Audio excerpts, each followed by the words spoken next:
dementia researcher with a blog and narrating. It's that time of year where the deadline for many doctoral training programmes is approaching. This means that at some point soon, if you've applied for one of these, you may be hearing if you've reached the next stage, the interview. Now, before I begin, I must say that I am no PhD interview expert. However, I was accepted onto a PhD programme, so I did something right, or I at least did something that the panel liked.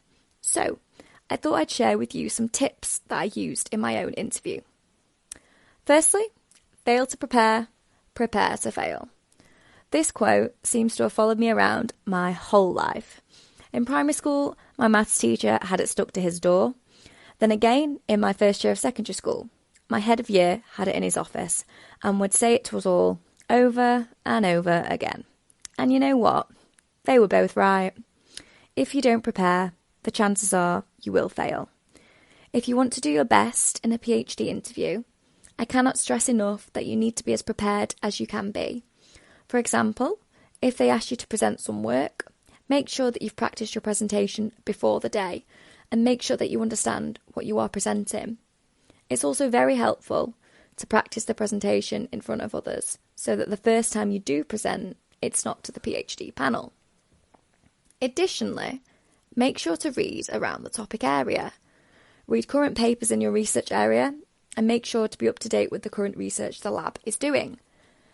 This is important as it not only shows you're interested in the research area, but the panel may also ask you questions about the research topic.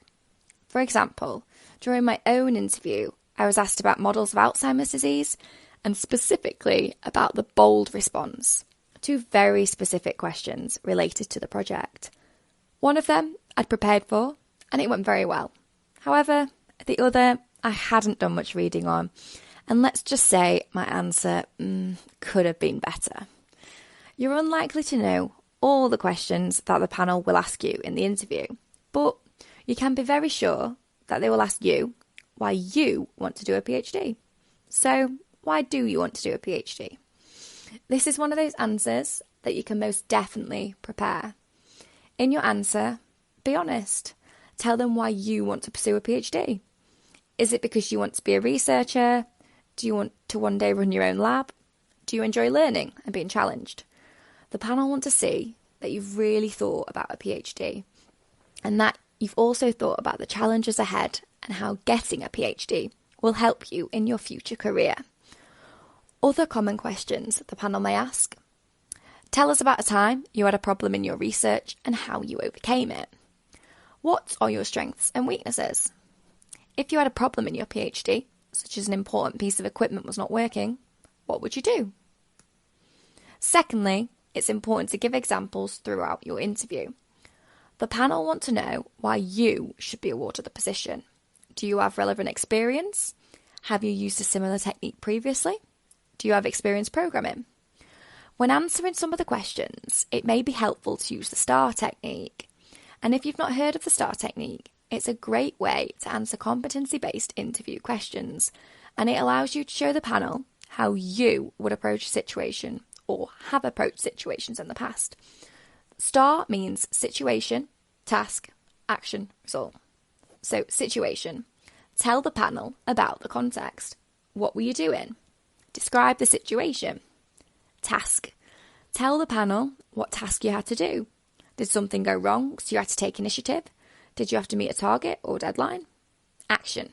Tell them exactly what you did. Make sure to emphasise what you did, even if you were working in a group. Result.